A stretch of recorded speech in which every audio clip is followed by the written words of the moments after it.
Alhamdulillah Pak, tema kali ini sangat menarik.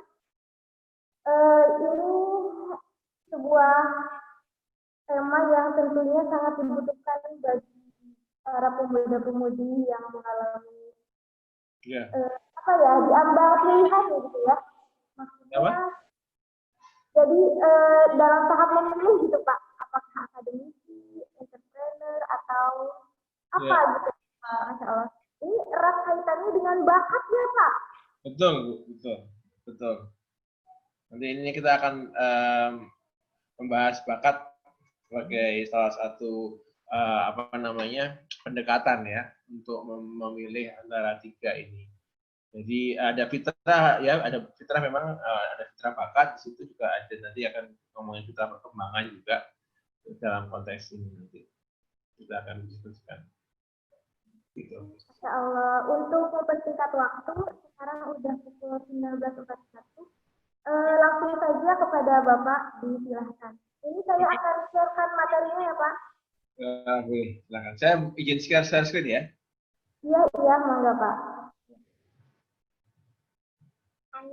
Oke.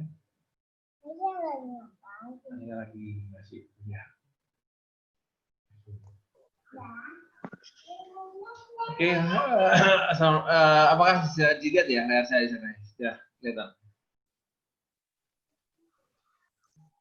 Halo, apakah sudah terlihat di sana? Sudah terlihat Pak. Oke, bismillahirrahmanirrahim. Assalamualaikum warahmatullahi wabarakatuh. Alhamdulillah. Warahmatullahi wabarakatuh. Ya, kita bersama ini ya. Maaf ini videonya malam ya, jam 7:30 lewat ya. Hari ini saya benar full di awal saya. Jadi kita akan buat singkat aja malam ini ya. Penjelasan saya jawab aja nanti. Sebelumnya kita ucapkan selamat kepada Rasulullah dan para sahabat. Mari kita diskusikan malam ini. Jadi kan topiknya mengenai akademisi, profesional atau entrepreneur, gitu kan. Jalur mana yang sebaiknya kita ambil, gitu ya. Jadi tiga hal ini pertama kali kita perlu, ini ada kutipan dulu. Assalamualaikum.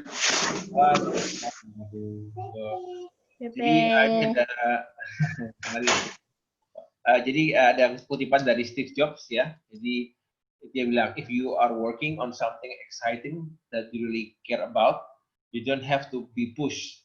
The vision pull you.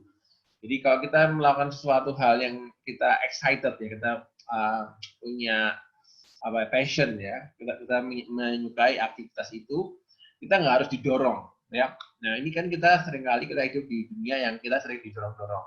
Kita didorong-dorong untuk sekolah, kita didorong untuk belajar, kerja pun kadang-kadang kita harus didorong oleh gaji, didorong oleh tekanan orang tua gitu kan. Nah kalau orang itu mengerjakan sesuatu yang dia care about it gitu ya, excited, yang dia memang suka akan hal itu dia nggak akan perlu didorong ya, tapi visinya itu akan menarik dia untuk maju ya. Jadi Anda harus tadi kuncinya menemukan sesuatu yang menyenangkan, hal yang menyenangkan buat Anda, yang hal produktif ya, yang Anda peduli akan hal tadi ya. Oke, itu kutipan yang menjadi semacam kerangka dasar dari pembicaraan kita malam ini. Jadi ini saya ambil dari bukunya Ustadz Hari ya, yang Fitrah Based Education. Pada prinsipnya ada 3 jalur ya. Jadi sekolah itu hanya salah satu jalur pendidikan ya, yang berujung pada suatu profesi ya. Jadi yaitu yang paling tengah itu akademis ya. Jadi kalau Anda memang mau berkarya di bidang yang akademis ya, Anda perlu sekolah ya untuk dapat ijazah. Misalnya kayak jadi dokter, nggak bisa dokter itu cuma magang seminar ya. Jadi emang ada harus sekolah ya, sekolah kedokteran gitu. Jadi pilot, ada sekolahnya khusus. Nah, jadi ini ada ijazah ya. Ini adalah yang akademis itu suatu di mana suatu profesi, suatu ya peran di masyarakat, suatu posisi untuk mencari nafkah dari jalur akademis. Entah Anda ingin jadi akademisi atau Anda bekerja di bidang yang memang membutuhkan kualifikasi akademik ya. jadi akan jadi kampus, jadi dosen ya, jadi itu juga. Nah itu satu jalur yang lainnya ada juga 2 jalur lagi. Ada entrepreneur, ada profesional ya. Nah profesional ini apa bedanya sama entrepreneur ya? Profesional ini adalah Anda ahli dalam suatu hal tertentu ya, suatu profesi tertentu. Contohnya nih yang profesional seperti fotografer, desainer, ya, programmer. Jadi di sini yang berbasis pada karya, apa yang sudah pernah Anda hasilkan. Gitu. Jadi portofolio karya Anda itu lebih penting daripada ijazah Anda. Cuma Anda misalnya punya ijazah dari ITB, Dispro, tapi portofolio Anda sedikit atau nggak bagus ya. Jadi di sini yang penting adalah pernah ngapain aja dan gimana kualitas pekerjaannya ya. Jadi ijazah nggak penting di jalur profesional. Nah, dan di profesional ini Anda bisa kerja freelance gitu ya. Anda di mostly mungkin profesional itu adalah freelance. Jadi kayak fotografer itu tuh dipakai satu event, dibayar, selesai gitu kan. Jadi fokusnya dia mendapatkan nafkah dari keahlian yang dia miliki. Programmer juga gitu. Perusahaan butuh program khusus misalnya untuk knowledge management gitu. Nah, dia panggil programmer, Pak saya loh kayak gini, bikin program selesai, dapat proyek lah, output proyek selesai. Nah, yang paling kiri ini kuadran yang paling menarik ya, entrepreneur. Kalau entrepreneur ini dia ada miripnya dengan profesional ya. Dia itu ngurusin dia harus punya suatu karya tertentu. Tapi lebih dari itu ya, karena entrepreneur itu mengelola suatu unit bisnis. Ya, mengelola suatu unit bisnis. Jadi sebagai entrepreneur, Anda harus mau turun tangan dalam mengelola berbagai aspek bisnis. Ya marketingnya, ya keuangannya, ya administrasinya, ya SDM-nya.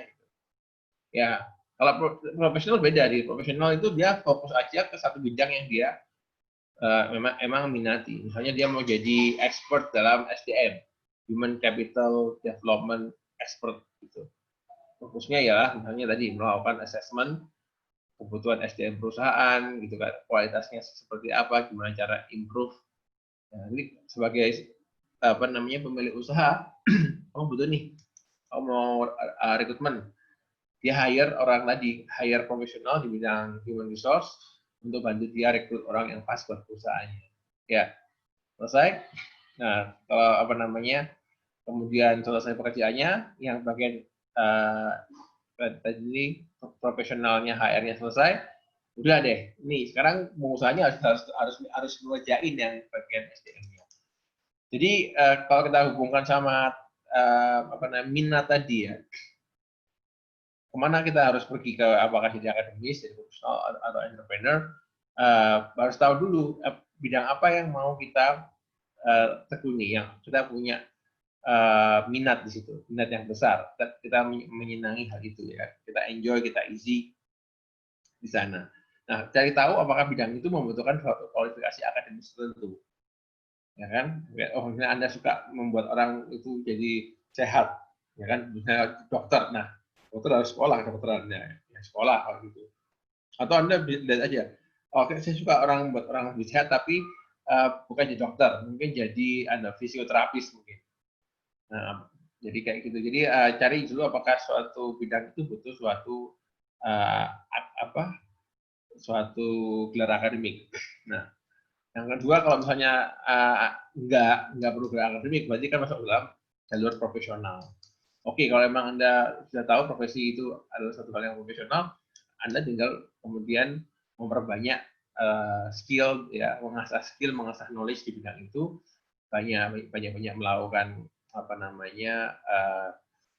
quote-unquote project gitu ya, magang sama maestro, supaya nanti karya Anda ada yang memonitor, ada yang memberikan masukan sehingga tumbuh jadi bagus. Nah, itu. Nah, kalau Anda emang passionate kepada suatu bidang dan Anda emang punya hati untuk mengelola berbagai macam aspek, nah, Anda bisa jadi entrepreneur gitu. Kalau Anda aku senangnya cuma ngurusin fotografi deh, ya. Jadi ya udah jadi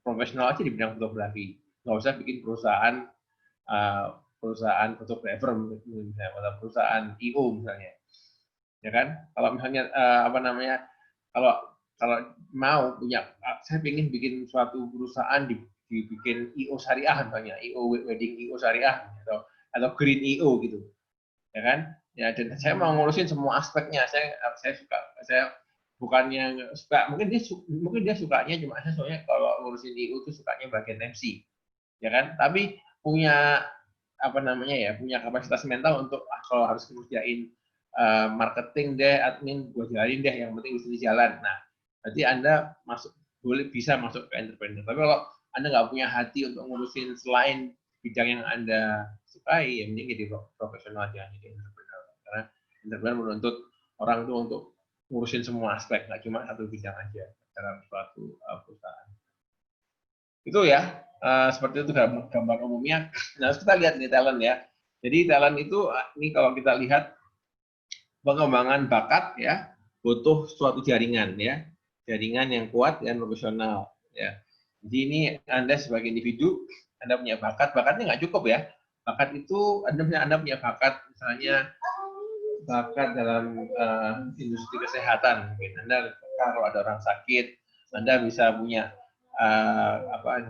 personality yang bikin orang itu nyaman ya untuk open up masalah kesehatannya. Ya, oke, that's good. Tapi kalau nggak punya pengetahuan di bidang kesehatan, training di bidang kesehatan, Anda nggak bisa jadi dokter. Nah, jadi bakat perlu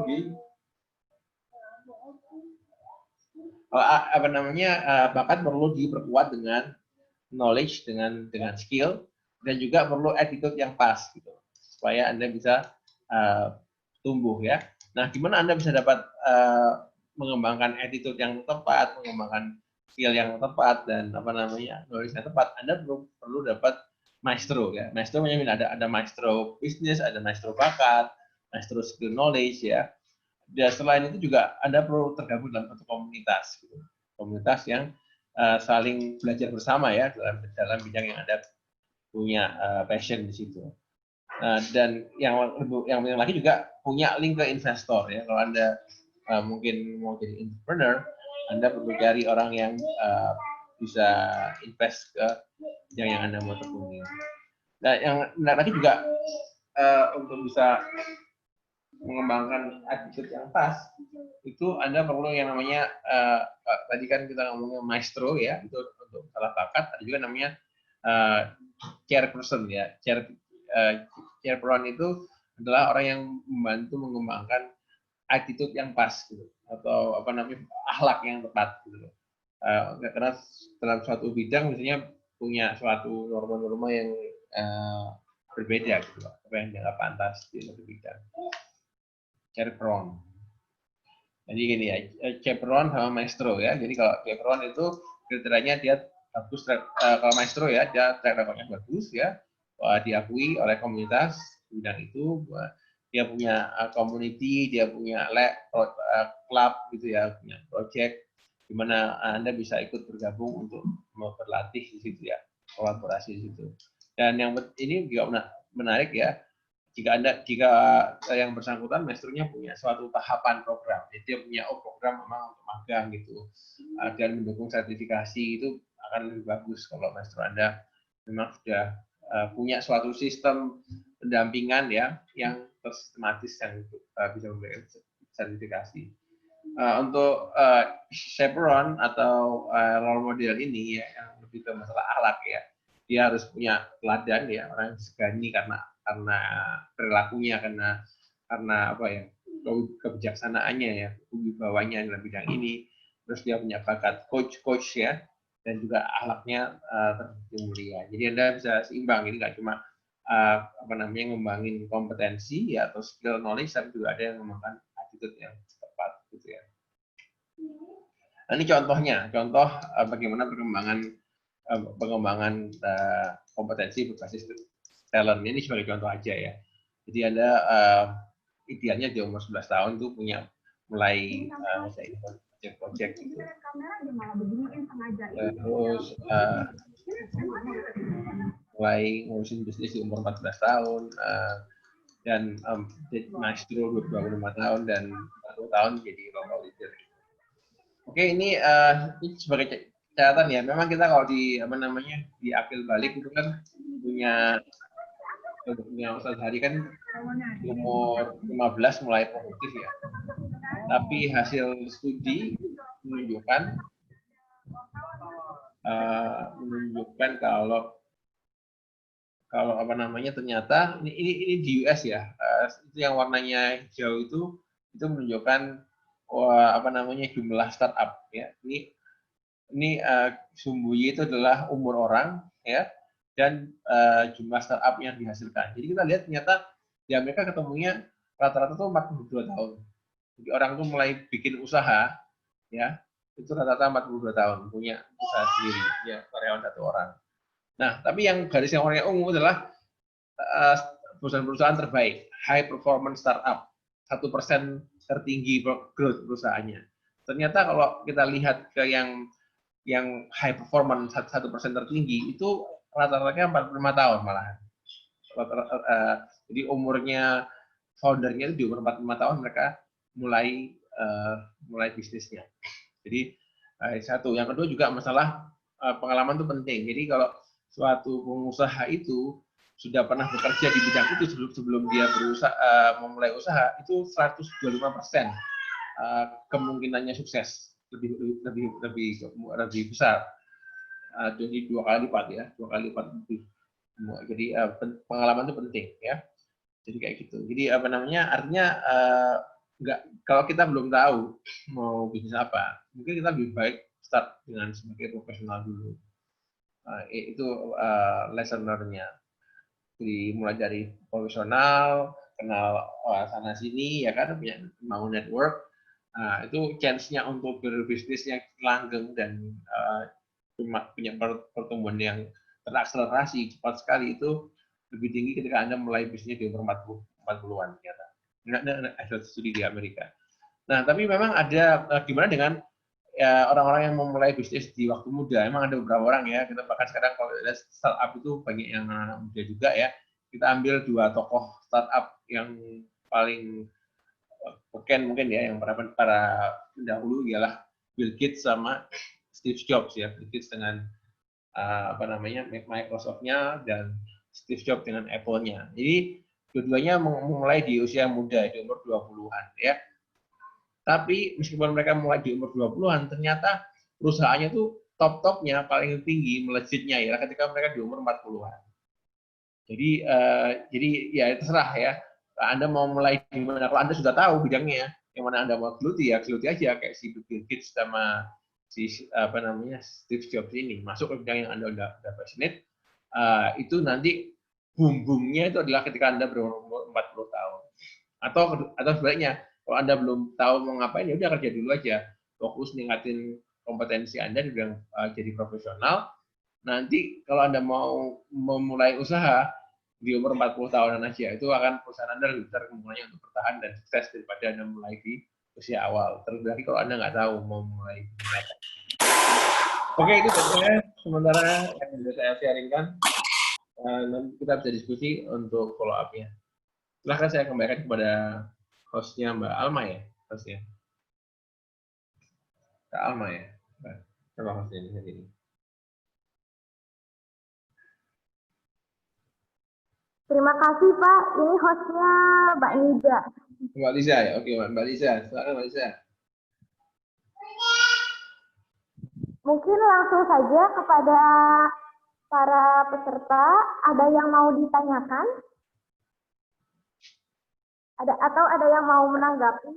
Silahkan.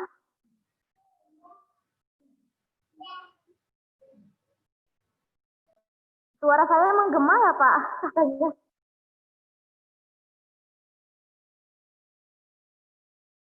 Ya, enggak kok, enggak terlalu menggema. Oke Pak. Mungkin ini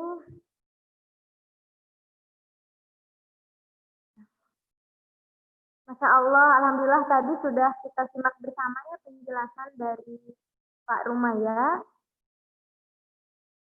Nah, silakan kepada teman-teman semua.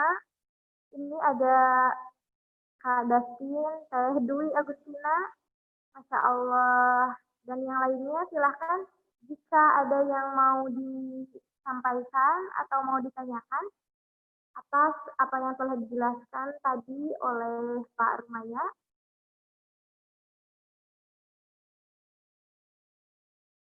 Nah, mungkin sambil disimak ya materi yang tadi.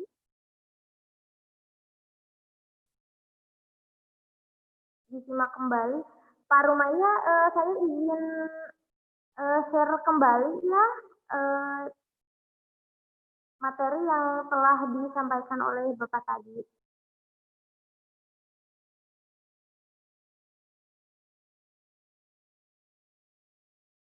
Nah, Masya Allah, tabarakallah ya ini, bahwa ketika kita memulai aktivitas dan melakukan aktivitas, alangkah baiknya kita itu menemukan sesuatu yang menyenangkan sehingga kita akan sungguh-sungguh, atau mungkin itu bisa jadi passion kita ya, sehingga ketika kita melakukan tidak lagi merasa terpaksa dan benar-benar produktif. Nah, seperti itu. Dengan kemarin ya materi minggu yang lalu saya sampaikan. Jadi cari suatu aktivitas yang Anda senangi dan itu yang suatu hal yang produktif. Jadi suatu hal yang creating something gitu ya kan. Ada produknya. Jadi akan setelah saya di pertemuan lalu saya bilang bahwa aktivitas yang menyenangkan itu ada dua macam, yang sifatnya konsumtif ya kan. Yang produktif. Oh iya ya Pak, betul. Ya, jadi itu apa namanya?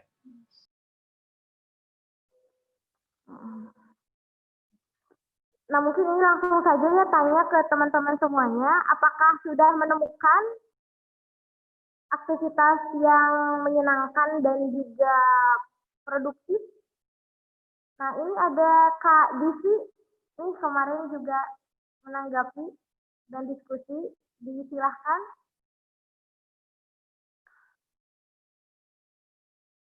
Rupanya Pak, ini teman-teman semua masih mencerna nih. Soalnya ini berubah kepada aksi, jadi bukan hanya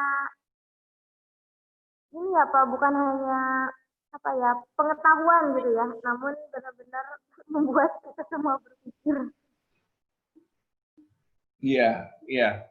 Jadi memang ya ini kan semua itu ya, kita kan sebagai seorang individu ya mungkin harus berangkat dari masing-masing. Mungkin ada nggak aspirasinya apa sih sekarang ini?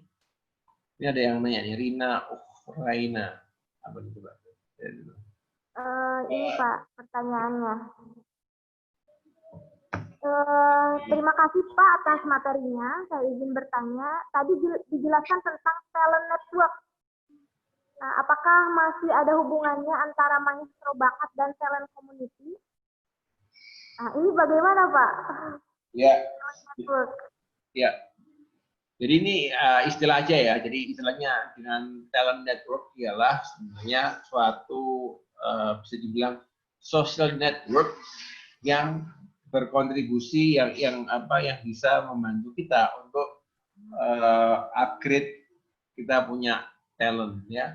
Jadi jadi gini, kalau kita masuk dalam satu komunitas yang punya passion yang sama, itu akan membantu kita untuk mengembangkan diri ya. Jadi karena orang yang passionate sama bidang digital marketing mungkin ya, atau fotografi gitu, penting buat dia untuk masuk dalam suatu komunitas ya, komunitas yang memang passionate di bidang itu ya. Nah itu di situ akan muncul suatu jejaring ya, jejaring di sini ada talent community biasanya ya itu terdiri dari orang-orang yang passionnya sama dan sama-sama belajar biasanya ya. Jadi itu bagusnya kalau kita punya talent community, kita punya teman belajar, jadi kita lebih semangat belajarnya. Nah juga perlu diperhatikan apakah community ini punya maestro nggak. Ada juga istilahnya di beberapa komunitas itu SME, subject matter expert gitu, punya nggak maestronya gitu. Dan juga hati-hati pilih community yang hanya orang-orang yang senang-senang aja senang kumpul-kumpulnya gitu ya, hobi-hobi aja, tapi nggak ada improvement, nggak ada suatu target untuk kumpul lebih baik lagi dalam bidang itu hati-hati juga. Nah, jadi tapi tetap penting ya. Yang ideal memang kalau kita memang suatu komunitas yang itu sudah ada maestro yang ibaratnya jadi coach lah untuk meng-guide ya, ada suatu milestone gitu ya untuk upgrading, itu bagus ya. Kalau enggak ya enggak, tetap penting. Jadi plan community itu ketemu sama orang-orang passion itu kita semangat. Oh ya, sini bayar ini, sini bayar ini. Kita tetap grow, tapi harus ada upaya mandiri untuk nyari maestro. Ya, ngeling sama maestro supaya nanti fungsinya maestro itu ya orang yang bisa memberikan arahan, membentuk kita ya, memberikan pandangan, panduan gitu kan. Dan juga kemungkinan bisa memberi kita suatu opportunity, kesempatan untuk kita quote on quote magang gitu ya, untuk nyantri gitulah sama orang itu untuk bisa belajar secara praktis gitu dalam yang kita mau dalami tadi. Jadi gitu ya. Jadi paling nggak minimal talent itu ada 3 komponen. Pertama ada talent community, teman-teman satu passion ya, yang skillnya nggak begitu jauh dari kita ya. Yang kedua itu adalah maestro, orang yang skillnya jauh dari kita, bahkan bisa dibilang maestro juga ada level-levelnya ya. Level 1, level 2, level 3 gitu kan. Kayak chef kan, ada chef yang level restoran, level provinsi, level nasional, internasional. Dan maestronya juga bisa ada link ke maestro, ada talent community. Yang ketiga juga ada itu tadi yang sifatnya itu adalah lebih ke kayak semacam ustadznya gitulah. Ini lebih dia bukan yang ngasih knowledge ya, dia ngasih mengenai correct mindset gitu, ngasih filosofinya mengenai bidang ini gitu loh. Orang-orang yang itu yang akan membantu kita mendevelop punya akhlak yang benar gitu, punya karakter yang beres gitu dalam bidang ini. Itu misalnya ya, chaperone gitu ya. Nah, chaperone sama mentor bisa jadi satu orang, bisa jadi orang yang sama. Orang itu juga selain dia jago secara teknikal, dia juga punya karakter yang bagus, mindset yang bagus gitu loh. Nah, itu bisa jadi satu orang ya, alhamdulillah kalau ketemu kayak gitu juga gitu. Kita sudah belajar juga soal attitude sama dia, karakter gitu ya, jadi lebih wise, bijaksana gitu kan. Gitu. Jadi itu terus yang terakhir ya, kalau bisa punya link ke investor juga gitu ya. Itu yang sistem dari talent network. Oke, tadi ada yang chaperone mungkin seperti mentor. Iya, chaperone mirip sama mentor, tapi chaperone itu lebih kita ikuti bukan karena technical skill yang dia punya ya, tapi karena wisdomnya. Gitu. Jadi bukan kayak misalnya kita ngomongin bisnis ya. Bisnis itu ada orang yang mungkin jago dalam digital marketing. Ya. Ada juga orang yang bisnismen tapi dia itu lebih ngasih mindsetnya, bukan ngasih ilmu teknisnya gitu loh. Nah, jadi itu kira-kira seperti itu ya. Jadi yang satu yang teknikal ya, satu ngurusinnya sifatnya itu lebih ke filosofi pengembangan the correct attitude gitu lah dalam bidang ini. Gitu. Oh iya Pak, tapi kalau Chevron ini bisa jadi pendamping spiritual juga bukan ya Pak? Iya bisa juga, pendamping spiritual juga bisa. Jadi itu kan juga shortcut juga, misalnya kalau Anda bisa punya suatu kayak pendamping spiritual dalam artian ustadz gitu ya, ustadz yang juga bergerak di bidang itu lebih baik gitu. Jadi bisa belajar juga soal fikihnya, gimana dalam bidang ini, mana halalnya, mana haramnya, mana syubhatnya gitu.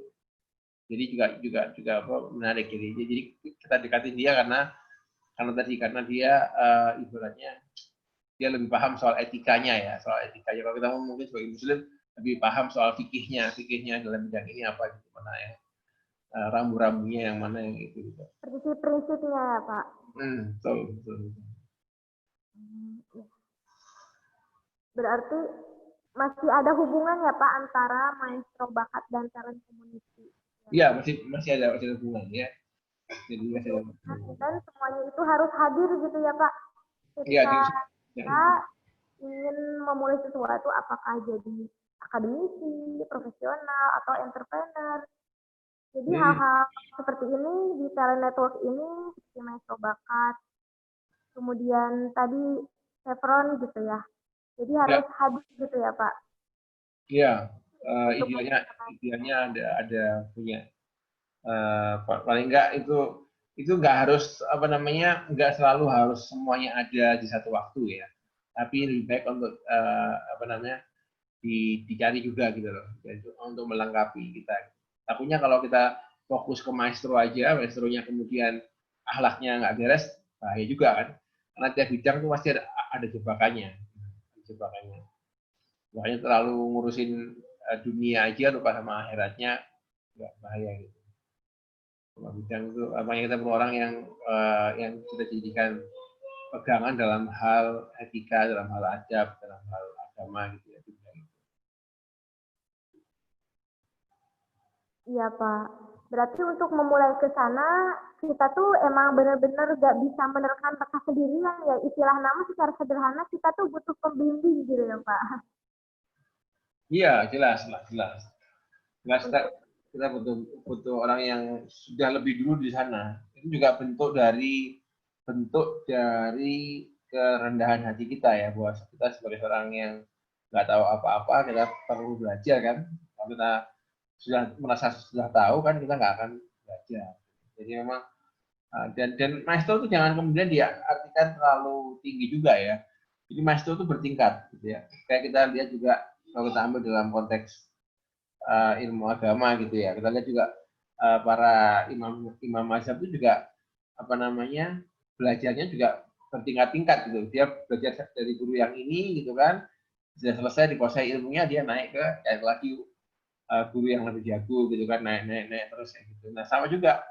Jadi kita nggak usah terlalu idealis. Saya mau sama ini, nggak gitu ya. Yang terdekat di lingkungan kita siapa gitu. Itu maestro pertama kita gitu, yang kita jangkau dalam lingkaran sosial kita. Itu yang pertama kali. Nah, nanti itu kalau kita sudah kuasai ilmunya, si maestro lokal tadi bisa mengalahkan kita ke maestro berikutnya. Naik terus. Oh iya betul Pak. Berarti Pak, kalau istilahnya contohnya gini, seseorang itu mau belajar, nah tapi dia gak punya biaya, sehingga dia menghentikan keinginan belajarnya itu.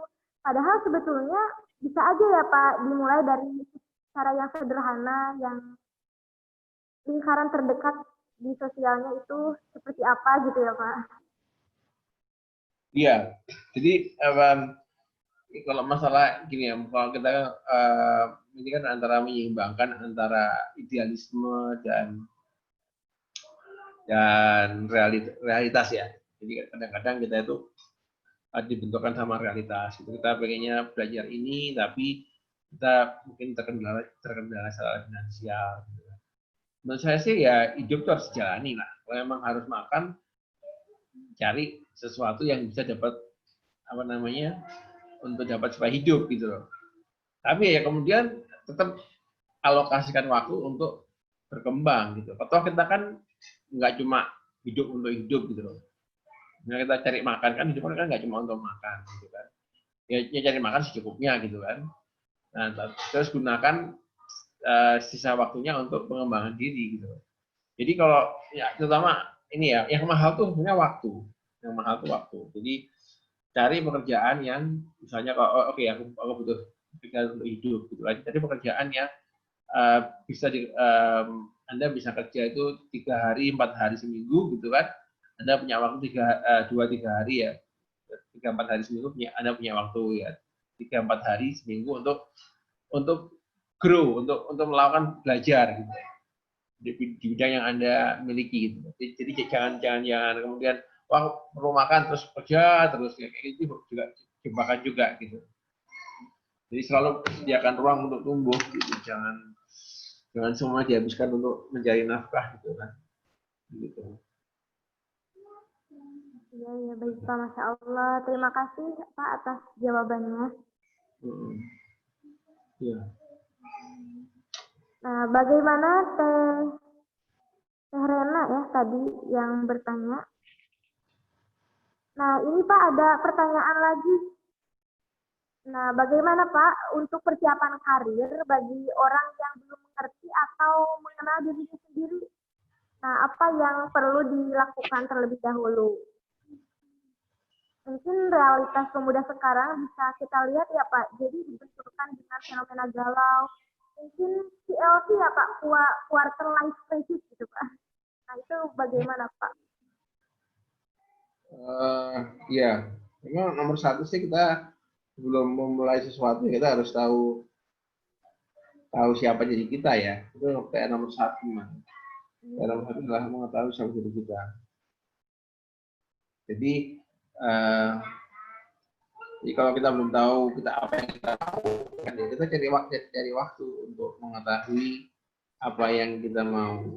Dan itu perlu kita dia mengambil jarak dari kehidupan karena sekarang ini dengan sosial media ya itu tuh kita nggak pernah waktu kita sendirian dengan pikiran dan perasaan kita tuh jadi terbatas gitu. Jadi pikiran dan perasaan mainan gitu ya oleh sosial media ya oleh internet itu kita nggak pernah apa ya kita nggak cukup peka untuk mendengarkan suara-suara tadi suara-suara halus dalam nurani kita gitu kan. Makanya di pertemuan kedua saya bilang carilah jeda gitu, carilah jeda dalam 1 jam atau setengah jam 15 menit sehari di mana Anda itu benar-benar disconnected dengan dunia gitu, disconnected dengan HP, dengan teman-teman Anda dan untuk bisa meraba-raba gitu, meraba-raba apa sih suara-suara yang ada muncul di hati Anda, di pikiran Anda yang purely dari hati Anda, bukan karena nonton video ini karena dikata nasihat dari guru ini gitu. Nah itu kemudian akan akan membantu Anda untuk memilah-milah mana sih suara-suara yang genuine berasal dari jiwa Anda, mana yang pengaruh dari sosial Anda. Dan disitu kalau Anda ikutin itu, insya Allah sih itu akan membawa Anda ke tadi menemukan diri Anda siapa. Jadi kalau kita lihat ya tadi kan sebenarnya coba di scroll di halaman terakhir Mbak. Halaman terakhir baik Pak. Ya.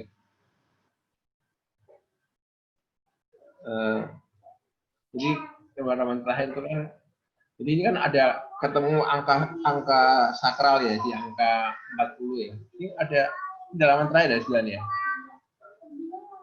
Nah, halaman terakhirnya nih. Ini jadi angka 40 ya. Angka keramat karena angka 40 tahun ini ada di Quran gitu ya. Adik apa?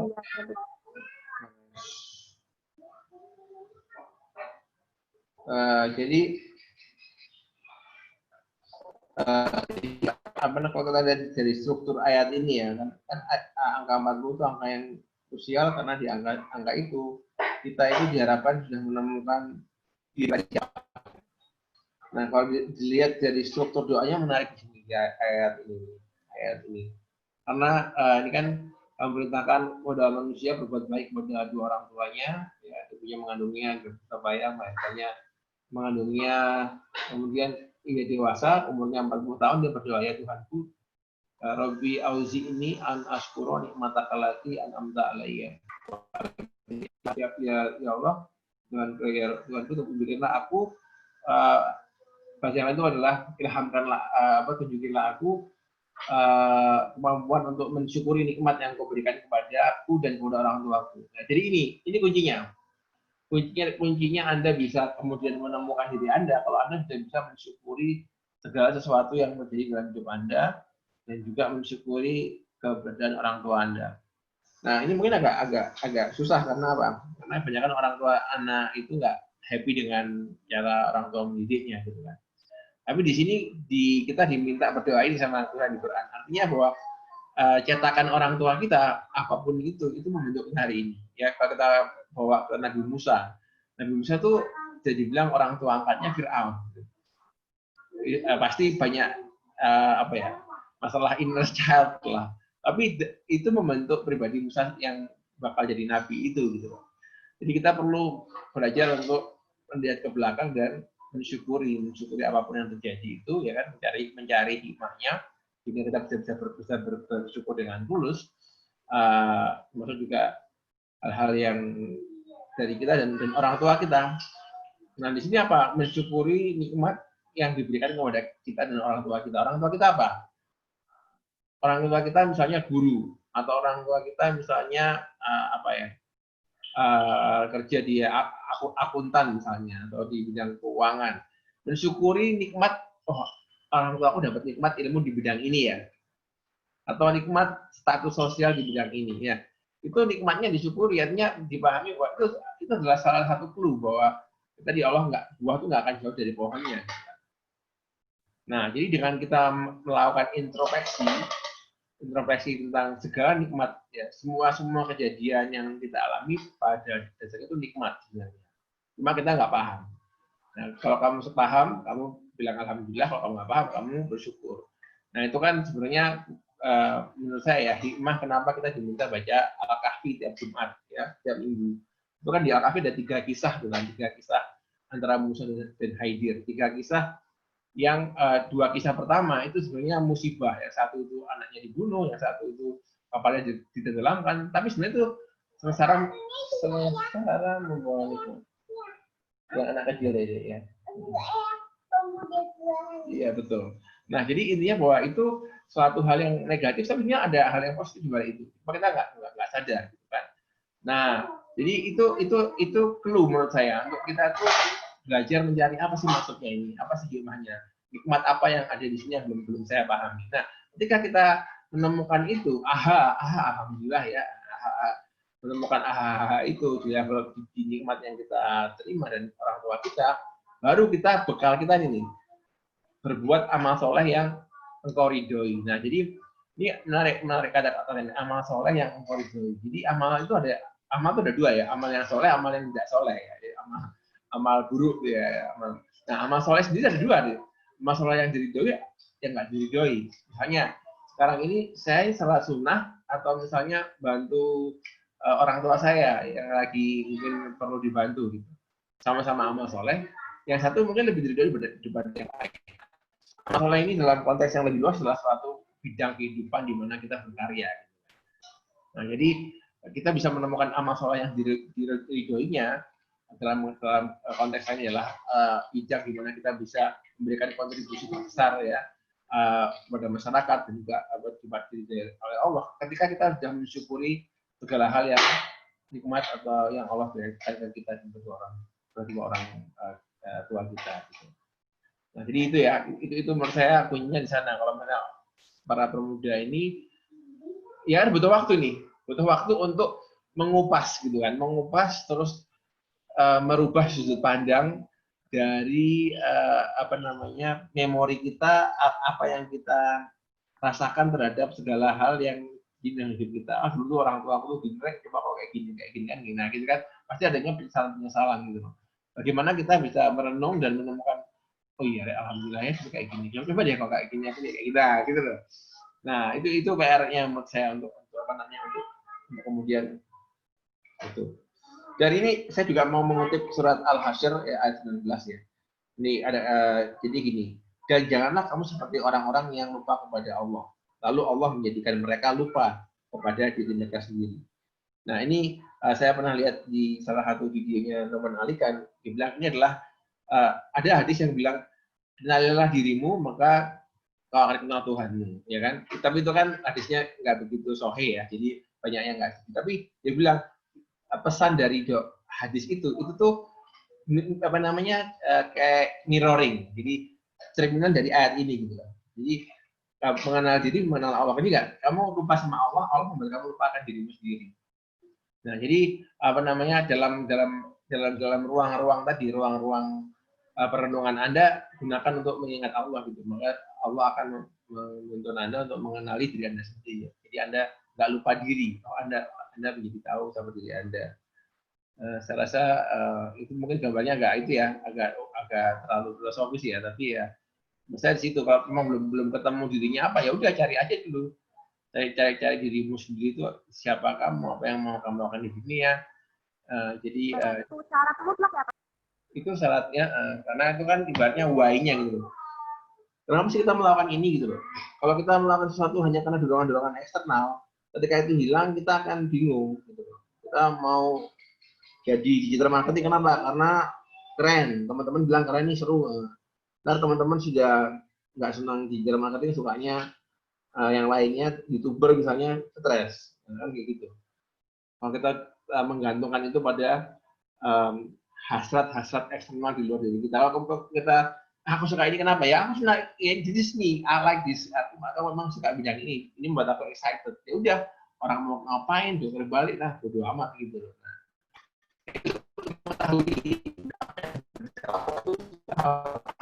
Nah, itu susah karena kita tuh nggak punya waktu untuk merenung sekarang. Kita begitu bosan gitu yang antri apa buat HP. Jadi ruang untuk kita apa namanya bertatap muka dengan nurani kita, dengan pikiran kita itu jadi semakin langka gitu karena adanya gadget itu. Kita sibuk dengan apa namanya tadi gitu. Iya baik Pak, terima kasih. Bagaimana Teh Rena jawabannya?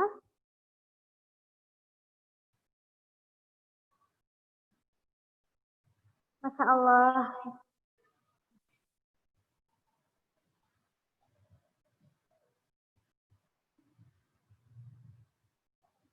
Tadi sangat menyentuh sekali ya bahwa memang mengenal diri sendiri itu menjadi kekuatan dasar motivasi dalam diri sendiri yang perlu dan sangat penting untuk ditemukan karena itu terkait why-nya. Mungkin yang lebih jauhnya ini terkait kepada finding mission ya Pak, menemukan misi.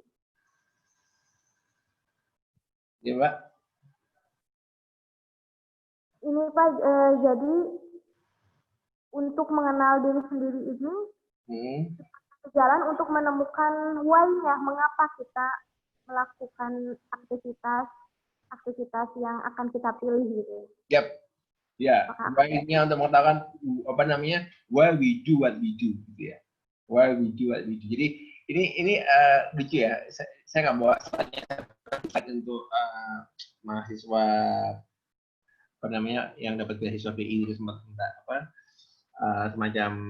apa tuh namanya kayak coaching gitu ya. Saya kasih video, saya kasih hadis yang bilang kayak gini. Hadis itu sedang tahukah Rasulullah SAW bertanya pada sahabat, tahukah kamu siapa orang yang pintar itu?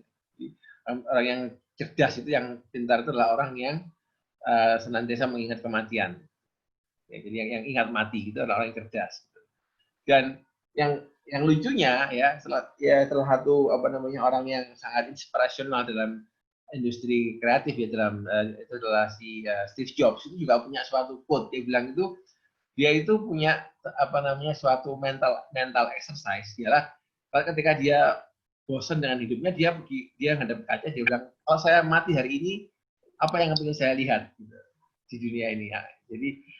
Jadi mengingat bahwa saya akan mati itu adalah the greatest apa namanya instrumen gitu buat dia untuk membuat hidup kita itu on the right track. Gitu. Jadi ingat bahwa kita akan mati. Jadi ingat mati ini, cocok ya kan orang punya bilang bahwa Steve Jobs itu orang pintar ya kan. Ternyata orang pintar tuh ya kayak sama nggak ingat mati tadi. Gitu. Itu saya share ya itu apa namanya slide-nya nanti. Gitu. Jadi itu ya apa namanya Ya, karena dengan ada kematian itu penting. Kalau kita ingat mati, kita jadi bisa memisahkan mana sih hal yang penting, mana yang nggak penting. Ini nggak penting. Ini yang penting. Jadi bukan hanya Yang kayak mengingat fotonya siapa tuh yang di anak apa orang RW 3 yang saudaranya Bang Bagol? Siapa? Oh, Ya Pak tuh patunya yang Nike tuh. Nah, itu mau tuh. Ya bingung aku dia bisa dipakai bulu tangkis, running bisa. ini suara barusan apa ya? nggak tahu. Iklan mungkin ya Pak ya? Saya kira mau bertanya. Iklan. Iklan. Ya Pak, jadi berarti ya Pak, kan biasanya mengingat mati itu salah satu ciri orang yang cerdas. Nah, hanya sampai di situ saja gitu ya Pak. Ini mengingat matinya dengan cara apa, bagaimana? Oh, ternyata dengan memaksimalkan menyelesaikan dengan sungguh-sungguh apa sih sebenarnya yang menjadi tugas hidup kita gitu ya Pak ya. Jadi Iya, lebih untuk produktif gitu ya Pak dengan mengingat mati itu. Iya, karena kalau mati dia akan mana sih nggak penting, mana sih yang penting buat dia itu kan dia akan lebih peka gitu. Jadi ini sebenarnya juga bagian dari bahwa mensyukuri ke ketersempitan ya. Jadi manusia itu cenderung kalau diberikan suatu kelapangan dia akan itu apa namanya itu apa itu ya. Kalau dia ke lapangan dia cenderung untuk lupa diri gitu kan. Sehat, waktu luang, dia cenderung lupa diri, melakukan hal-hal yang nggak berguna gitu kan. Tapi begitu dia di dalam kesempitan, nah barulah dia, namanya ada istilah kan, you never know what you have till it's gone gitu kan. Kamu nggak tahu apa yang kamu miliki artinya tuh setelah hal itu hilang baru kamu kerasa, oh iya penting gitu dalam hidup saya gitu. Selama itu ada kamu sia-siakan. Gitu kan. Nah mati itu membuat kita seperti itu gitu. Kita jadi sadar, oh iya ini satu hal yang nikmat loh ini, tapi kita sedang sia-siakan. Nah, jadi teorinya kan saya sebagai seorang ekonom ya, suatu hal yang melimpah itu pasti akan wasted, akan disia-siakan. Ya kan kita akan nggak bijak menggunakannya. Kayak dulu kenapa kok kita itu zaman dulu kan sebelum BBM itu ditarik subsidinya, itu kan kita kan ngaco lah kita pakai bensin karena murah ya kan, karena kalau murah berarti kan melimpah gitu. Nah padahal kita sudah, negara ini sudah jadi importir BBM gitu. Nah begitu ditarik subsidinya kerasa kan mahal ya, ketika mahal berarti berarti ini kan kalau mahal kan langka. Nah kita menggunakannya dengan bijak. Nah jadi daripada kita kalau kita ngomong dalam konteks agama ya, ketika kita nggak mensyukuri nikmat, kita kan kufur nikmat, kita diazab sama Allah, diambil nikmatnya. Tujuannya apa? Tujuannya supaya kita ingat, oh ya itu nikmat, tapi kita nggak bersyukur. Nah kayak gitu ya, daripada mau mana nih, mau syukur atau mau ditarik mau kembali ke Allah dengan cara sadar sendiri atau mau ditarik lewat itu. Jadi itu jadi itu mental exercise yang penting menurut saya untuk selalu ingat bahwa itu tuh nggak gratis, itu tuh hidup ini berharga setiap momennya gitu.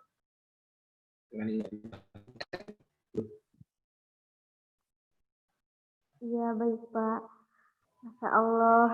Jadi mungkin untuk teman-teman semua sebelum sebelum waktu telah habis, aduh itu terlalu ini ya.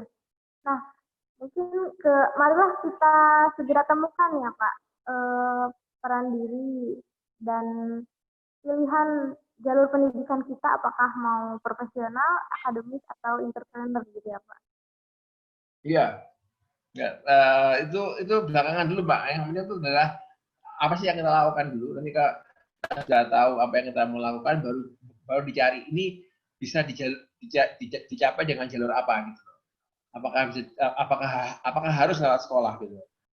Kalau misalnya nggak harus ya, bisa nggak sekolah ya, nggak usah pakai sekolah. Gitu.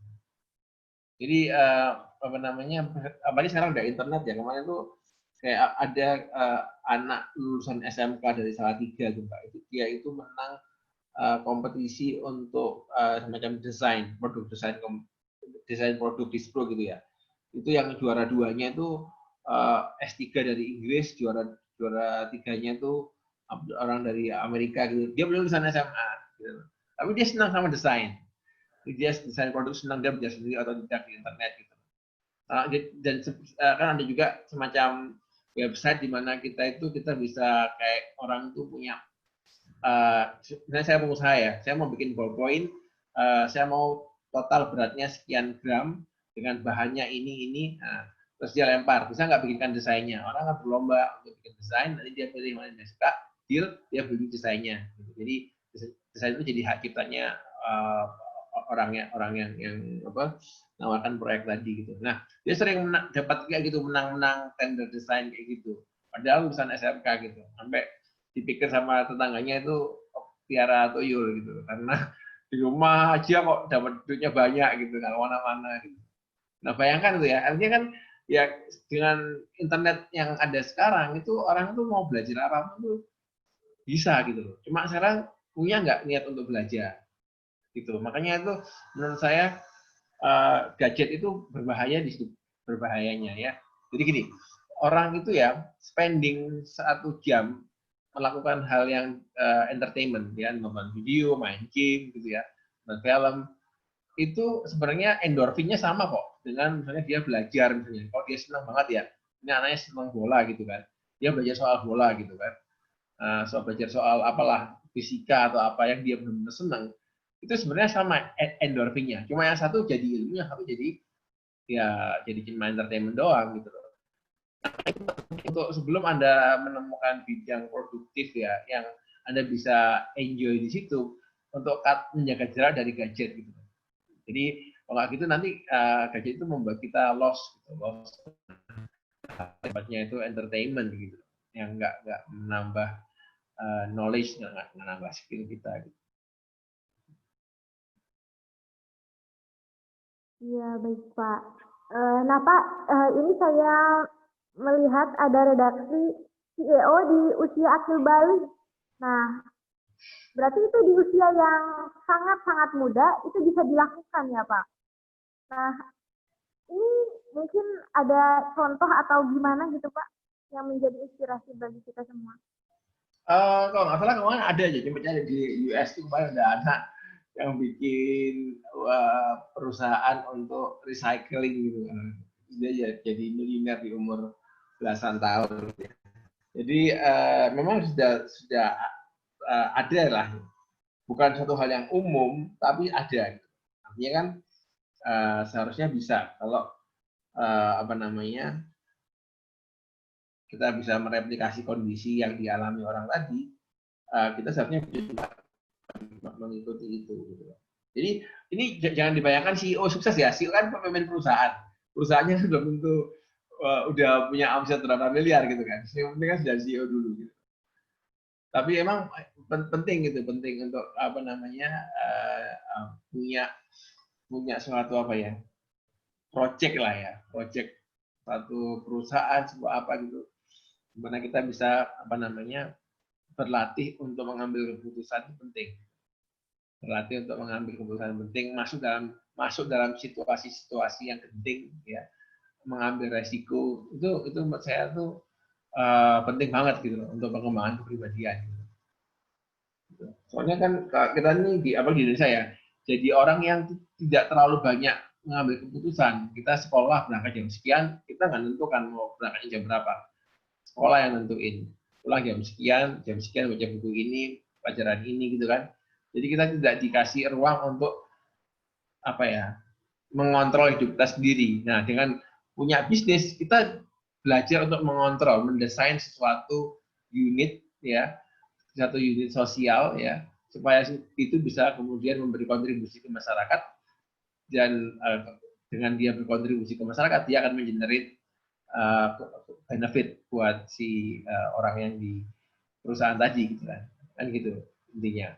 Siapa yang dapat duit paling banyak adalah orang yang paling bermanfaat gitu. Kenapa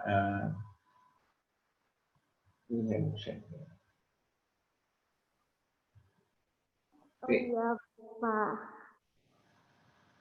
Jadi Saya ya sih ini udah karena nggak ada yang tanya dalam hal teknis ya. Mungkin saya kasih contoh buat diri saya sendiri lah ya. Apa ini kan di bidang saya ya, di bidang saya kan saya mau jadi ekonom misalnya. Anak yang mau jadi ekonom, nah, kalau sebagai ekonom ya ekonomis itu harus sekolah karena kalau dia nggak sekolah dia nggak bisa diakui oleh komunitas apa namanya ekonom bagi orang yang punya kompetensi ekonomi. Tapi ada tapinya nih, bisa ada shortcutnya. Shortcut gimana? Kita nggak punya S3 di bidang ekonomi, tapi kita bisa dianggap sebagai ekonom. Gimana caranya? Nah, di bidang ekonomi itu ada namanya jurnal ilmiah ya. Jurnal ilmiah itu levelnya macam-macam ya. Jadi jurnal ilmiah itu semacam majalah gitulah kalau mau dibilang majalah yang di situ dia memuat artikel yang dikirim oleh pembacanya. Nah, tapi untuk bisa dimuat dalam majalah tadi itu ada tim yang mereview, melakukan kontrol ketat terhadap kualitas tulisan tadi, gitu ya. Jadi kalau dia, oh ini jelek, tolak. Oh ini bagus, oh ini bagus tapi perlu revisi. Nah, gitu loh. Jadi bisa satu ditolak, yang kedua revisi tapi berat, jadi rombak total, atau tiga revisi kecil, yang keempat bahkan terima tanpa revisi kalau udah bagus banget. Nah, yang menarik ya, jurnal-jurnal ini tuh akan menjadikan gengsi seorang ekonom. Ketika dia suatu ekonom itu bisa tulisannya dipublikasikan di jurnal, di majalah tadi ya, yang paling bagus, yang paling tinggi rankingnya, itu akan quote on quote jadi mahal dia. Wah ini ekonom jagoan nih. Kalau dia mau dipakai, dia pasang tarif mahal, orang nggak akan komplain gitu. Nah, yang menarik ialah seleksi dari tulisannya ini, artikel ini itu blind. Jadi blind review. Jadi yang review itu nggak lihat namanya siapa, apa dia S1, S2, S3 gitu. Nah, artinya Pak, kalau tulisan kita masih SMA gitu, masih S1, tapi kita bisa nulis ya. Dan itu kemudian dianggap kompeten, orangnya nggak lihat kan, sama sekali nggak lihat apa dia sudah S3, S2, S1, tapi bagus tulisannya ini. Diterima, wah, itu jadi shortcut gitu. Dia nggak S3, tapi dia bisa apa namanya, tulisannya, artikelnya dipublikasikan di jurnal yang seharusnya hanya orang S3 aja yang bisa apa namanya terbit di sana gitu kan. Seharusnya logikanya ya, oh setelah dia dapat S3 baru dia bisa bikin karya seperti itu. Tapi kalau orang ini belajar sendiri atau tidak, ya, dia bisa, itu kan shortcut ya. Nah kayak gitu tuh itu tahunya dari belajar dalam komunitas tadi. Ada nggak cara shortcutnya? Oh ada cara jalur orang baik-baik, yang baik kayak gini, A, B, C, D, E. Ada cara yang tadi, cara yang jurus rahasia gitu ya. Tapi bukan berarti kemudian itu ya, bukan berarti itu mudah ya. Itu susah juga gitu kan. Bisa menempuh jalan apa namanya? Kalau kita lihat di film-film lah ya. jalan pintas juga, Pak. Jalan pintas sebenarnya kan lebih serem. Oh, ada naga di situ, ada hantu, ada apa gitu loh. Tapi lebih cepat gitu kan. Gitu. Kalau jalan normal ya aman-aman, tapi udah lama sampai gitu. Jalan singkat resikonya lebih besar, lebih serem, lebih menanjak gitu kan. Tapi begitu lewat bisa dapat jalan singkat gitu. Nah, kayak gitu ya. Seperti itu. Kalau ini Pak, kan tadi ekonom itu kalau secara jalur lurusnya gitu Pak, jadi perlu pendidikan dulu. Nah kalau semacam digital marketing gitu Pak, itu gimana Pak? Apakah perlu kuliah juga atau dia bisa belajar di internet atau ngulas-ngulas gitu Pak? Terkait Oke. Nah, pertama kali ya kalau kita mau apa namanya mau masuk dalam satu bidang, kita pertama kali harus tahu masalah kualitas. Ya. Jadi sebagai digital marketing itu kita dibilang digital marketer yang sukses itu apa sih indikatornya? Gitu. Ya, sama kayak yang lebih gampang ya, digital marketing nggak bisa ya, yang orang semua paham fotografi. Kenapa ada satu foto yang bisa dihargai ratusan juta? Masya Allah. Ya kan, foto-foto yang itu kan berapa foto yang nggak ada harganya atau yang nggak segitu gitu loh. Nah, itu yang satu loh. Nah, bagaimana sih kita bisa mengupload ini loh standarnya? Kayak saya tadi ya di ekonomi, apa sih gimana sih kita tahu bahwa ekonomi itu baik, bagus? Ya tadi ketika dia bisa menghasilkan karya yang bisa diterbitkan di jurnal seperti ini, itu bagus. Untuk mata dia mau sekolah di Indonesia, di Ethiopia, dimanapun, kalau dia bisa seperti ini dan diterima di jurnal ini, dia itu orang top. Gitu lah. Nah, gitu loh. Nah, kita cari itunya. Misalnya kalau digital marketing, kalau dia bisa menyentuh suatu whatever ya, apa namanya, suatu medsos, Instagram, kemudian meningkatkan jumlah viewernya, maka dia adalah digital marketing yang hebat, gitu kan.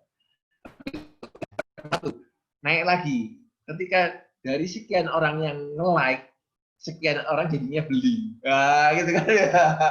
Kan dari sekian yang beli, berapa banyak yang beli lagi. Gitu kan pasti kan ada kayak karate gitu kan, ada sabuk-sabuknya gitu. Nah, itu yang perlu kita tahu. Nomor satu itu yang kita tahu. Jadi sabuk hitam masih kualitas sabuk hitam. Nah, sekarang kalau udah tahu sabuk hitam ada berapa, di bawahnya sabuk hitam ada sabuk berapa sabuk. Nah, terus lihat jadi kita sabuk apa ya? Sabuk putih kan sekarang gitu loh. Jadi tahu hierarkinya itu gitu loh. Nah, kalau kita sudah tahu hierarkinya kan enak kan, tinggal manjat aja gitu kan. Tinggal naik tangga aja gitu. Tapi kalau kita nggak tahu yang bagus sama yang jelek kita nggak tahu. Karena juga ada banyak nakal loh di digital marketing. Saya juga tahu ada orang-orang yang apa beli follower gitu kan ya, beli follower gitu. Oh, banyak nakal. Banyak nakal, Jadi kan banyak akal ya Pak. ya, jadi orang itu kan sama kayak itulah. Makanya kita sama kayak gini. Ya itu namanya ada ukuran formal, ada ukuran real, ya. Nah itu juga dalam bidang apapun harus kita tahu. Formalnya tuh ini loh indikator bagus. Tapi kita tahu hati-hati loh ya. Apakah ini selalu benar? Apa ukuran orang pintar? Oh, IPK-nya bagus sebenarnya. IP-nya bagus. Nah, iya tapi belum tentu. Iya kalau dia nyontek gimana? Nah, kayak gitu kan. Jadi orang itu IPK-nya bagus tapi cuma hafalan doang misalnya, tapi nggak pinter gitu. Nah kita harus apa namanya harus jeli dengan indikator tadi. Kayak tadi apa indikator digital marketing yang bagus. Kalau dia bisa meningkatkan follower, ya kalau followernya beli kan ada dua apa namanya cara cara baik, cara yang benar ya. Jadi dia bikin konten yang bagus, orang punya yang like, ya itu cara yang benar kan. Nah, atau caranya nggak bener, dia beli aja. Ada orang-orang yang jualan follower, bikin akun-akun bocor. Nah, kayak gitu. Jadi hati-hati, karena begitu kita salah milih indikator, kita kejar indikator itu, nanti kita terjebak di kualitas yang salah. Nanti, itu bentuknya maestro. Maestro akan memberitahu, oh no, kamu nggak penting itu tuh, kamu nggak penting follower. Itu berapa jumlah yang dari followermu kamu itu yang membeli produk kamu. Jadi conversion rate-nya yang penting. Kamu punya 50 orang yang beli 40 orang. Itu lebih bagus daripada kamu yang like 100 yang beli cuma 10. Nah, kayak gitu dah gitu kan. Oh, ya gini ya jadi boomer ini ya yang penting ya gitu loh. Itu maestro yang bisa ngasih arahan gitu. Kayak gitu. Nah, Karena iya baik Pak. Jadi tentukan indikator dulu ya Pak ya. indikatornya dan tiap bidang akan gini kali. Ngerti nggak sih kenapa suatu foto dihargai sampai ratusan juta? Gitu. Apa sih yang membuatnya dari juta? Gitu. Kenapa sih ada digital marketing yang dibayar sampai 50 juta sebulan itu apa sih sebenarnya? Gitu. Kenapa kok ada digital marketing yang dibayar cuma UMR, ada yang dibayar 50 juta sebulan? Emang apa sih bedanya? Nah, kalau nggak tahu bedanya bahaya. Nggak tahu kan? Ya itu harus tahu dulu. Pentingnya Chevron tadi apa ya? Jadi pendamping akhlak ya. Pentingnya. Iya, mendamping akhlak selain Berperan. mendamping kompetensi tadi yang jalan yang lurus ya, jangan jalan. Nah, ini Pak ada pertanyaan masih dari Teh Rena, Masya Allah Kak Rena. Ini Pak untuk maestro, ketika kita belajar, ketika kita memutuskan untuk belajar kepada maestro, selain skill, apa yang perlu dilakukan atau perlu digali dari maestro? Jadi apa aja gitu Pak yang perlu digali? Oke, gini, yang perlu digali itu ialah perjalanan maestro itu perlu digali. Jadi perlu tahu juga untuk tahu gimana sih maestro menjadi maestro, itu penting juga. Jadi gimana cara maestro itu berpikir ketika dia menghadapi kesalahan itu, gimana metode berpikirnya dia, gimana metode dia mengelola perasaan, ya itu penting ya. Jadi kalau kita ngomongin gimana ya, itu kayak ngomongin soal software gitu lah, softwarenya apa gitu. Jadi kayak misalnya kalau kita bisa, komputer dia, komputer ini bisa komputer yang sama itu bisa beda outputnya, gitu kan?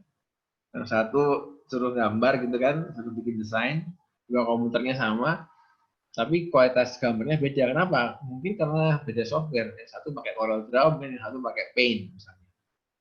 Nah, software ini ya, aplikasi ini kalau kita pakai smartphone itu seperti kalau kita ibaratkan dalam otak manusia itu ada kayak gitu. Nah, ketika suatu orang itu mengalami suatu pengalaman, ya, kemudian mengalami suatu tantangan, kemudian dia berhasil menyelesaikan permasalahan itu dia akan seperti muncul software di kepalanya gitu. Jadi software ini terbentuk dari mana? Oh, dari pengalamannya dia ngerjain project ini, dia punya software ini. Apa tuh softwarenya? Software cara mengetahui mana klien yang bodong, mana klien yang prospektus misalnya. Nah, didapat setelah apa? Setelah dia bikin deal dengan 100 klien. Setelah 100 klien itu dia berhasil menemukan suatu algoritma. Oh, ini loh sebenarnya indikatornya. Kalau orang yang klien yang beneran yang punya duit itu kayak gini. Nah, sekarang dia lebih berhati-hati. Jadi tiap milih kliennya lebih jos sekali ketemu klien langsung jadi closing salesnya. Nah, yang dulu sebelum dia punya software ini, dia itu misalnya dari 10 klien cuma satu yang deal. Ya. Sekarang dari 2 klien 1 deal, gitu. Karena dia lebih canggih hasil interaksi dengan 100 atau 1000 klien. Nah, itu yang mahal daripada kita sendiri yang mendevelop software tadi. Kita download aja software dia gitu. Download. Nah, itu yang itu yang nggak kelihatan kadang-kadang itu yang namanya metode berpikir. Gitu. Berpikir itu yang wisdom seperti itu yang kadang-kadang orang dia tuh punya itu gitu loh. Nah, kita yang harus jeli melihat itu. Pak, kalau ngadepin kayak gini Bapak gimana biasanya? Ini gitu loh. Jadi misalnya gini ya, konkretnya, misalnya si maestro kita amatin ya, kita observasi habis ketemu sama seseorang ini, ngobrol ini, kita tahu konteksnya gitu kan. Pak, kenapa sih Pak kok tadi ngambil keputusan ini, kenapa nggak ini? Gitu. Oh gitu loh, soalnya gini. Oh gitu ya mikirnya. Nah, gitu loh, itu yang mahal itu. Itu mahal, itu lagi download software itu namanya, download software problem solving gitu. Nah, untuk bikin software itu mahal gitu loh. Ya itu. Jadi dapurnya, jadi gimana otaknya untuk bekerja. Itu satu. Yang kedua juga yang menurut aku penting tuh ya, untuk kita bikin semangat ialah mengoleksi kisah gagal maestro. Itu juga penting. Jadi kita juga tahu ya. Jadi kita juga, oh pantes ya jadi maestro. Dia udah pernah rugi sekian M, dia pernah ditipu temennya, gini-gini. Nah, gitu lah. Jadi itu buat kita semakin kuat. Kita nggak jadi cengeng gitu lah. Nggak gampang, nggak bisa deh, kayak gini. Jadi kita belajar dari kisah gagalnya. Kecenderungan orang yang jadi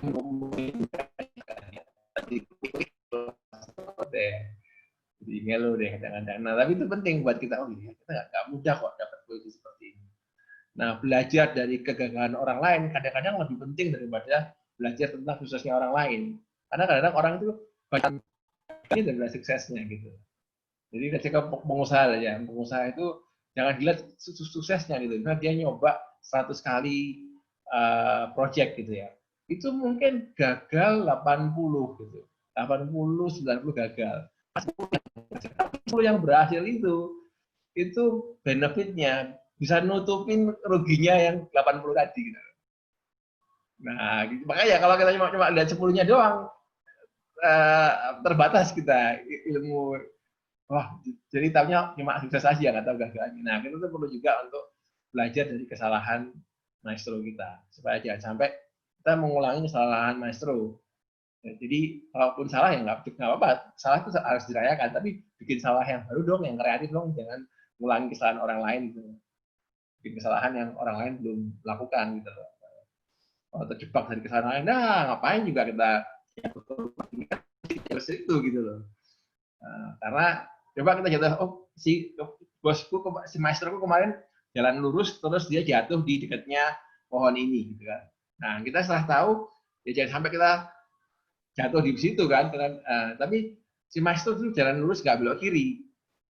Jadi dia nggak cobalah belok kiri. Nah, itu ternyata di situ jatuh. Nah, kan baru kan si maestro nggak pernah jatuh di situ karena nggak pernah lewat jalan sana. Nah, kayak gitu misalnya.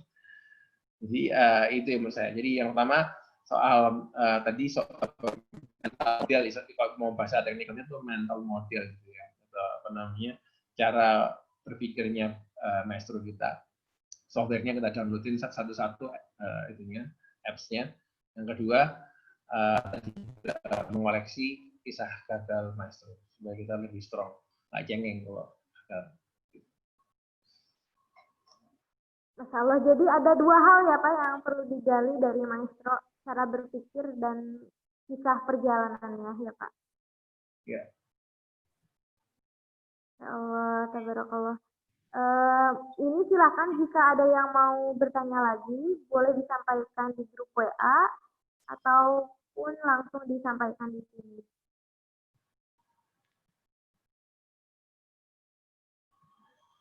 Nah, baik Teh Rena, bagaimana? Ada tanggapan?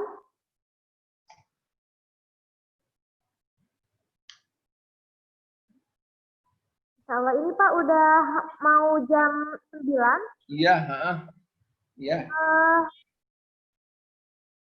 Bagaimana Pak untuk waktunya? Iya, kalau memang sudah ada yang bertanya lagi, saya juga harus mengerjakan pekerjaan lain, jadi bisa saya sekian. Kalau misalnya ada pertanyaan lagi, silakan di grup, bisa chat, bisa tinggal voice note. Insya Allah saya bahas nanti via chat atau via voice note. Kalau ada tambahan bisa disampaikan di grup ya Pak? Iya. Kalau misalnya saya teringat sesuatu hal yang penting, nanti saya add di grup. Tadi saya aja posting tadi yang soal siapakah orang pintar, saya tadi hadisnya sama Steve Jobs tadi. Yeah. Mungkin Pak, ini apa statement untuk penutupnya Pak terkait tema malam ini, akademisi, profesional, atau entrepreneur? Oke, penutupnya, bismillah ya.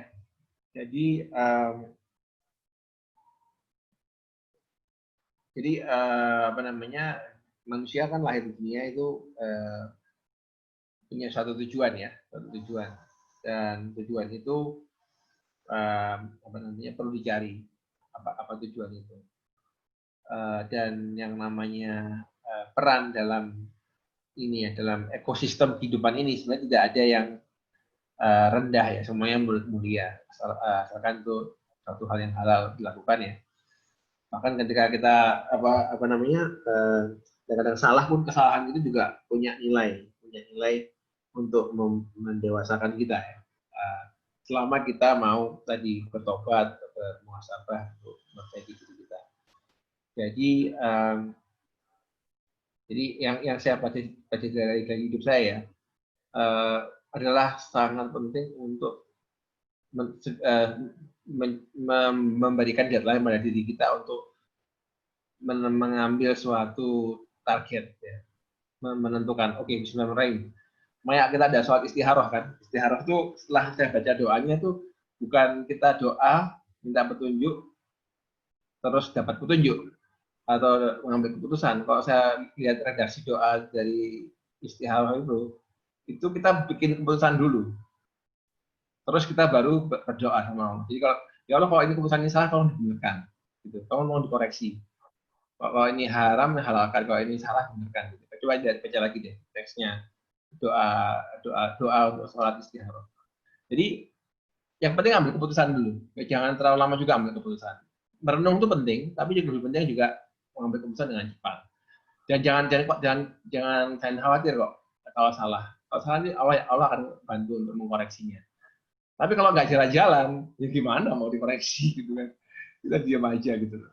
Ya kan jadi penting untuk segera menentukan tujuan dan berjalan. Karena nggak usah terlalu khawatir salah atau tepat gitu ya. Yang penting tidak haram ya. Yang penting tidak haram. Agak subhat dikit nggak apa lah. Yang penting nggak haram gitu ya. Nanti Allah akan koreksi. Gitu. Akan koreksi ternyata nggak di sini ya, ke sana ya. Oh di sini. Tapi kalau kita nggak pernah mulai perjalanan itu, hanya mengangan-angankan suatu perjalanan tanpa menempuh perjalanan itu, ya kita nggak akan pernah tumbuh kok. Ya, karena terlalu takut salah, jadi nggak pernah belajar suatu hal yang baru, mengeksekusi sesuatu. Hanya dengan beramal lah itu ditambah.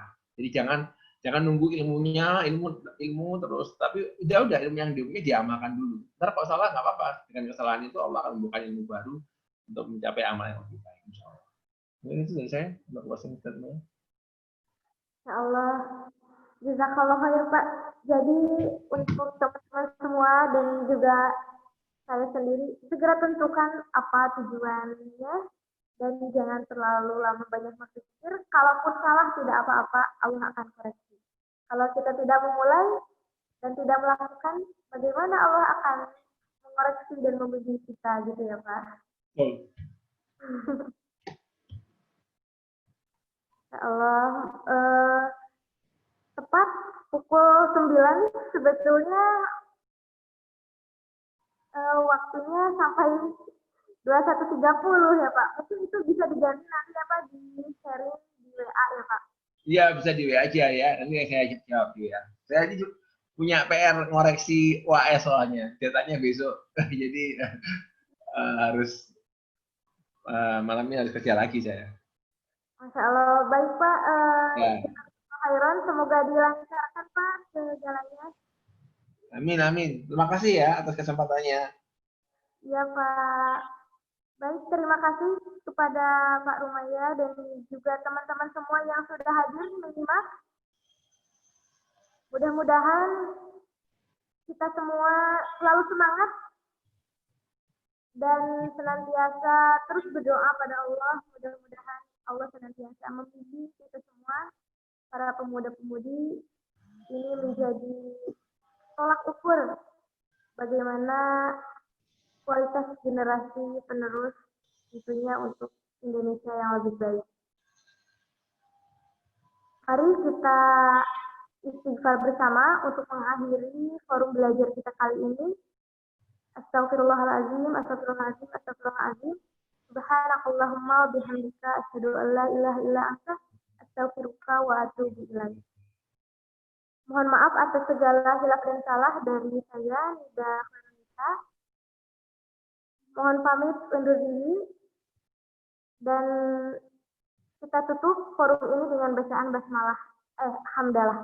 Alhamdulillahirabbil alamin. Assalamualaikum warahmatullahi wabarakatuh. Waalaikumsalam warahmatullahi wabarakatuh. Sampai dulu ya. Terima kasih. Sama-sama Pak.